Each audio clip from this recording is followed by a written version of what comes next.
আমাদের ওয়ার্কশপে কার ইন্ডাস্ট্রিতে ফুল মডেলের একটি অ্যাক্সিডেন্ট গাড়ি এসেছে, টয়টা প্রিমিও। তো আমরা কাস্টমারের সাথে ডিসকাস করে বাম্পারটা চেঞ্জ করতেছি না, কজ বাম্পারটা না চেঞ্জ করলে নয়, এতটা খারাপ কন্ডিশনে আছে। তো আমরা 3টা পার্টে রং করতেছি, সামনের 2টা পার্ট মাডগার্ড অ্যান্ড বাম্পার। তো চলুন ভিডিওটি স্টার্ট করি।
আপনাদেরকে একটা ইনফরমেশন দিতে চাই, সেটা হচ্ছে রিপেয়ার কস্ট আর যদি বাম্পার চেঞ্জ করে দেওয়ার কস্ট 19-20 থাকে, সেক্ষেত্রে বাম্পারটা চেঞ্জ করে দেওয়া বেটার। যে ফিনিশিং আসবে নতুন হিসাবে, আমরা কিন্তু রিপেয়ার করে সেই ফিনিশিংটা আনতে পারবো না।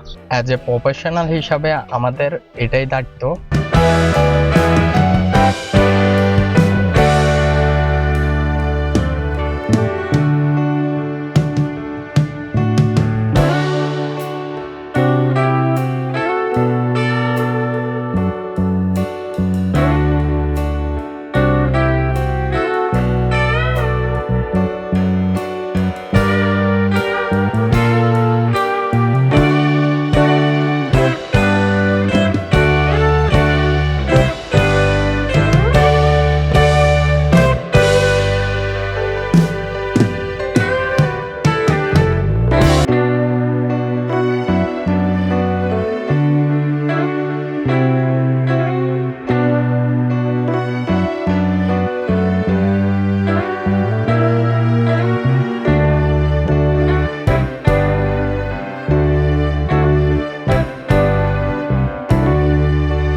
আমরা ফাইনালটা একটু ডিফেন্ট ভাবে মারি।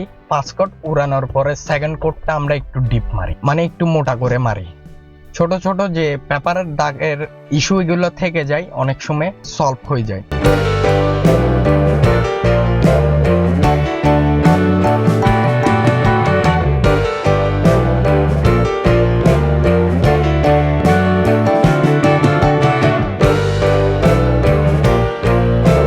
অনেক গ্যারেজে লোকাল এরিয়াতে পেইন্ট করার সময় হান্নারটা 2 লেয়ার মারে। সেক্ষেত্রে দেখা যায় যখন পালিশ করা হয়, ওই একটা লেয়ার কেটে উঠানো হয় আর সেকেন্ড লেয়ার বডিতে থাকে।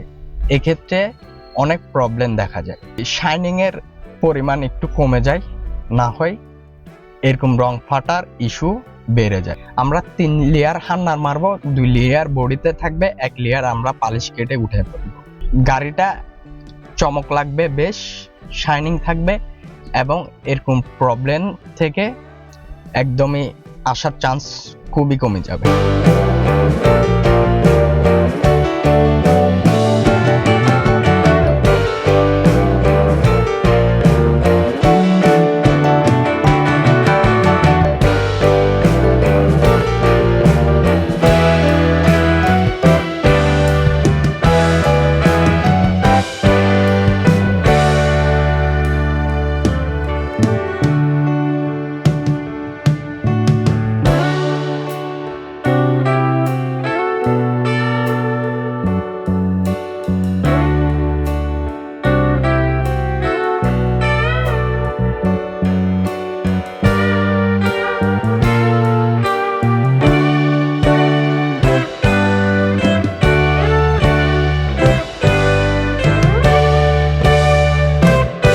আমি রায়হান আছি আপনাদের সাথে ফাইনাল ওয়াচিং ভিডিও। ততক্ষণে সুস্থ থাকবেন, ভালো থাকবেন, দেখা হচ্ছে নেক্সট ভিডিওতে।